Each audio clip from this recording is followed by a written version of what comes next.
ಪಕ್ಷದ ಹಿತದೃಷ್ಟಿಯಿಂದ ಏನೇ ಟಾರ್ಗೆಟ್ ಮಾಡಿದ್ರು ಕೂಡ ಸಹಿಸ್ಕೊಳ್ತೇನೆ.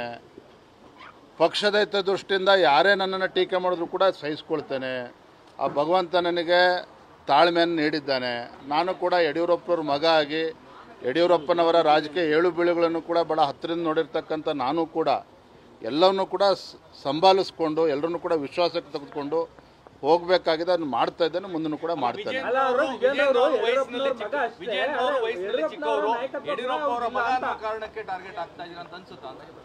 ಯಡಿಯೂರಪ್ಪನವ್ರ ಮಗ ಅನ್ನೋದಕ್ಕೆ ನನಗೆ ಹೆಮ್ಮೆ ಇದೆ. ಯಾರು ಏನೇ ನೋಡ್ರಿ, ಬೆಳೀತಾ ಇರ್ತಕ್ಕಂಥ ವ್ಯಕ್ತಿಗೆ ಈ ರೀತಿ ಸವಾಲುಗಳು ಬರ್ತಕ್ಕಂಥದ್ದು ಸಹಜ. ಅದು ಎಲ್ಲವನ್ನು ಕೂಡ ಸಮಾಧಾನದಿಂದ ಸ್ವೀಕಾರ ಮಾಡಬೇಕಾಗ್ತದೆ. ಅದನ್ನು ಮಾಡ್ತಾ ಇದ್ದಾರೆ.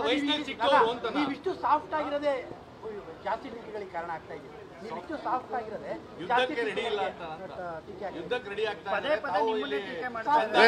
ಯುದ್ಧ ಮಾಡ್ತಕ್ಕಂಥ ಸಂದರ್ಭ ಎಲ್ಲಿ ಬಂದಿದೆ? ರಾಜ್ಯದ ಅಧ್ಯಕ್ಷ ನಾನು.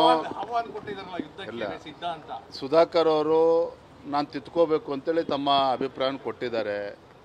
ಚುನಾವಣೆ ಪ್ರಕ್ರಿಯೆ ಎಲ್ಲ ಮುಗಿದ ಮೇಲೆ ನಾನು ಕೂಡ ಸಮಯವನ್ನು ಪಡೆದುಕೊಂಡು ಅವ್ರನ್ನೂ ಕೂಡ ಭೇಟಿ ಮಾಡ್ತೇನೆ. ಅವ್ರೇನು ಸಲಹೆಗಳಿದೆ ಅದನ್ನು ಕೂಡ ಸ್ವೀಕಾರ ಮಾಡ್ತೇನೆ. ಇದೆಲ್ಲವೂ ಕೂಡ ಚುನಾವಣೆ ಪ್ರಕ್ರಿಯೆ ನಡೀತಾ ಇದೆ.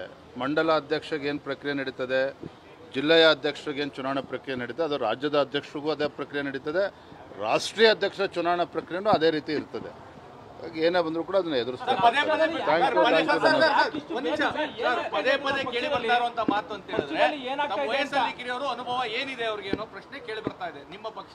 ಎಲ್ಲರಿಂದ ನಾನು ಅನುಭವ ಪಡ್ಕೊಳ್ತಾ ಇದ್ದೀನಿ.